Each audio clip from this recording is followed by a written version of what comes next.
Okay, so this is going to be the one thing that you're doing wrong in backstroke, or possibly backstrokers hate this one trick, or the one thing backstrokers don't want you to know.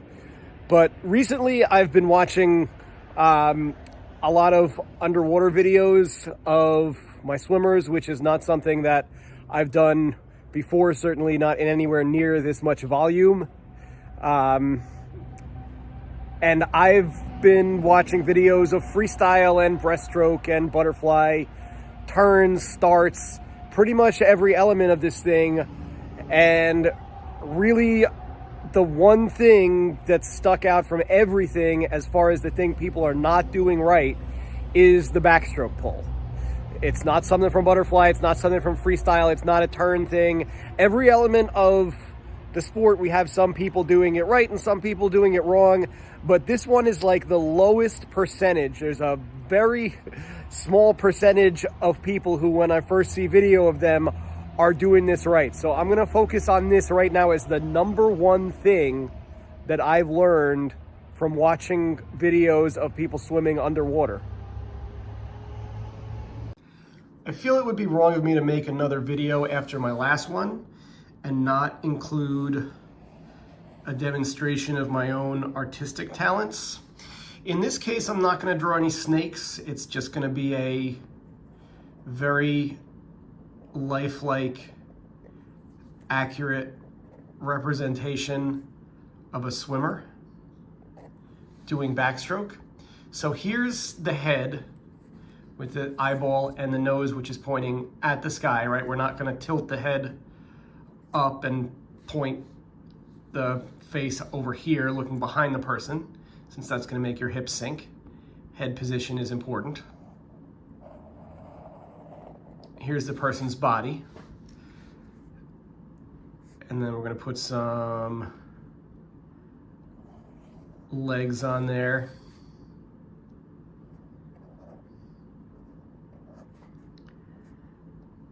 Definitely need to put some toes on the feet. I'm not going to bother drawing all 10 toes. You can use your imagination there. And then also, I'm not going to draw any arms because I'm about to draw a line to show you the path of where the arms would be going. So let's start from here and draw the recovery part of the stroke, which is just going to kind of look like that. It's very simple. It's just a semicircle because you exit the water here, exiting thumb first, straight elbow over the top, flip your hand over so that it goes in pinky first. So there are some mistakes we can make here. Younger, more inexperienced swimmers will kind of put their hand out sometimes too far out to the side, so you get a smaller pull. The mistake you see more often among the older or more experienced swimmers is crossing over. You want your entry point to be like at 11 o'clock and 1 o'clock, but I'm not going to focus too much on recovery today. The recovery is the simpler portion of the arm stroke. We're going to focus more on what we should be doing underwater. That's kind of the theme of today's video. So over here, we've entered the water pinky first, and here's the key.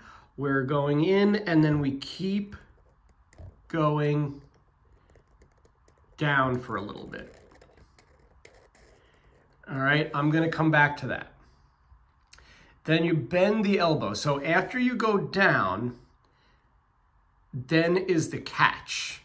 So the catch, you bend the elbow. I'll show some, I don't want to say better because what I'm doing right now is clearly the best thing ever. I'll show some images of some real humans so that you can kind of see what I'm talking about. But you bend the elbow, your forearm becomes basically parallel to the bottom of the pool. That way you're forming the paddle of your whole forearm, not just your hand. That's going to catch the water. And so now you got the catch, and you're starting,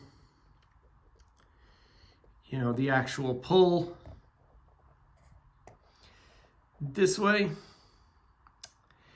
And As you get towards the middle of the pull, it's actually going to have a swoop like back up. I meant to draw this like more smooth. It's got a more smooth curve to it. So it's going to swoop up here and come back kind of close to the surface, at which point you're going to extend the elbow, and the very last portion of the pull is going to push down a little bit. So you're coming up towards the surface, and then you extend the elbow and it comes back down. And then we do our thumb up exit, and then go back into the recovery, enter down here, deep catch, down, up and down again. Right, so this place here, that's where you get your catch. But the part right before that, right there, this is the entry. Right.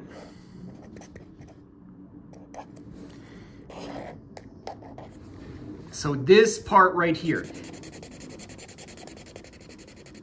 Okay, this is the whole theme that I'm talking about here. In all of swimming at this point, butterfly, backstroke, breaststroke, freestyle, turn, starts. That part of the line that I just made thicker there, that's the part that we're not getting, because people are going in the water and they're stopping the hand here and trying to get the catch here closer to the surface, but it should be here, a little bit further down, like a foot under the water. This is where you should be getting the catch, not up at the surface, down here. So if you've been thinking of your backstroke entry as placing your hand in the water, I recommend you change that thought to karate chopping your hand into the water. Because if you think about it, if you were going to try to chop somebody down with your hand, not that you would ever do such a thing, you wouldn't want to just swing your hand to the point of contact and then stop. You would just, that would be more of a tap, not a chop. So you want to aim for the thing that you're going to hit and go straight through it, with the point where you contact it, keep your hand going. And that's going to happen in the water. You're going to put your hand in the water and then keep going.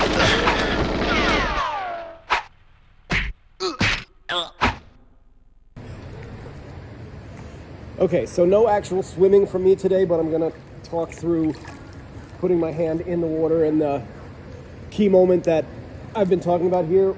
So when the hand enters, most people know to go in pinky first, but it seems like the most common way that people generally put their hand in is put the hand in, and then as soon as the hand is fully submerged, kind of stop there and begin the pull from there right under the surface. So it's kind of like there and then pull. What should actually happen is that it goes like that. Like, so my hand is like a foot under the surface. So when the hand goes in, it doesn't go in and just settle right there. It goes in and keeps going for a while. Not really deep, but not right under the surface. Keep going a foot down, and then bend the elbow at that point to go into the catch. There is another mistake, like not as common as the shallow pull version, but where people will go in, keep going down, and then just keep going with the arm straight the whole time and miss the part where you have to bend the elbow and get your forearm parallel to the bottom of the pool. So some people have a deep pull, but they pull too deep because it just winds up making a big circle because you keep the arm straight and never bend it. But this moment of putting the hand in and stopping, that seems to be the number one mistake that this all comes from. If you put your hand in and stop immediately, you're doomed to making the same mistake over and over again. It's kind of ironic because in my last video I talked about with butterfly that a lot of people will put their hands in and go straight down, rather than what you should do is put your hands in and let them settle under the surface for a second and then pull. It almost seems like more people do that in backstroke, put your hand in, let it settle under the surface, then pull, than are doing it in butterfly. Except when you do it in butterfly, put your hands in just under the surface, that's correct. When you do it in backstroke, put your hand in just under the surface, it's not correct. In backstroke, you gotta put in and keep going for a little bit. As I've been reviewing different people's backstrokes individually, I've been over and over again going back to this video which shows one single stroke from Aaron Pearsall. Aaron Pearsall set his first world record in 2002, and his 200-meter backstroke record from 2009 still stands more than 15 years later. So this is somebody who's held world records for the last 23 years and actually has a record that has stood more than 15 years at this point. He's been retired a while now, but I figure, you know, based on that resume, if you're going to try and emulate somebody's backstroke, he's a pretty good choice. So let's take a look at his backstroke. First, I'm just going to let it play through a couple times. This video is in slow motion, so I can't show it at regular speed since it's already in slow motion. But I'm going to let it play through, and then after I do that, I'm going to go ahead and break it down frame by frame.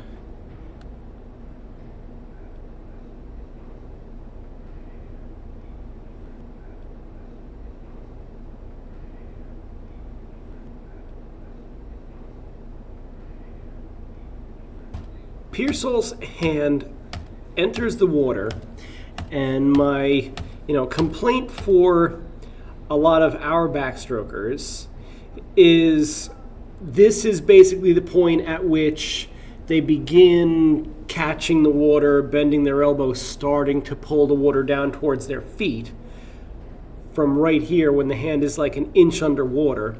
But let's continue going frame by frame and see how far his hand goes. Still going. Still going.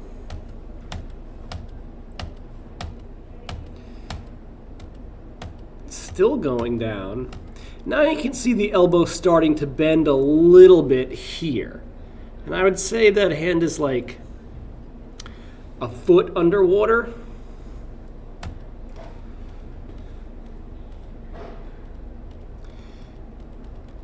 All right, so now the elbow has definitely bent into the catch. So now we're fully, into the catch portion of the stroke, or even past that here, and you can see now his hand is deep underwater, but the elbow is bent, right, in such a way that the forearm is now parallel to the bottom of the pool, or parallel to the surface of the water, whatever reference point you want to pick. The forearm is at a parallel point with the elbow bent.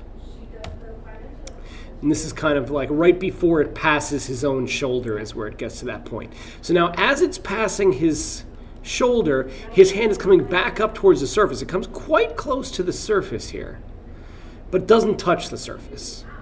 And that's a problem that I see often in backstroke, is that people's hand actually touches the surface. It comes close to the surface, but his hand does not touch the surface as it comes back up along that line that I drew before. So now, as he's getting to the end of the stroke and he's going to extend the elbow for the final portion of the pull, he pushes it back down again. And that's all the video shows us. But from that point, it's going to come out of the water and exit the water thumb first. I also want you to take a look at this portion of it's the same thing, Aaron Pearsall, but now we're looking at him from behind. So here he is scooping down underwater, bending the elbow, and here is at about that point where his hand passes the shoulder that I was analyzing before.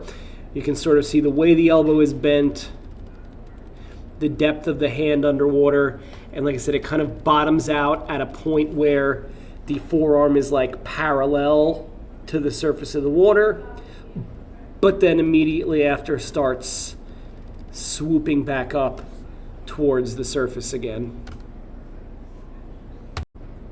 One other moment of Aaron Pearsall's backstroke, viewing it from over the water, you can kind of see the force and depth with which his hands enter the water.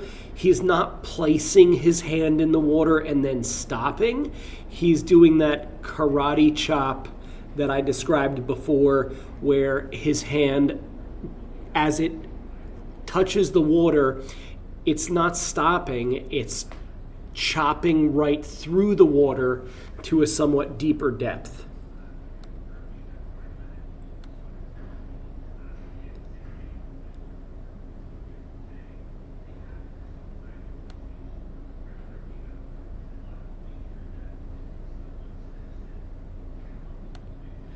And that, my friends, is the change that probably most of you out there are going to need to make in your backstroke. Judo chop!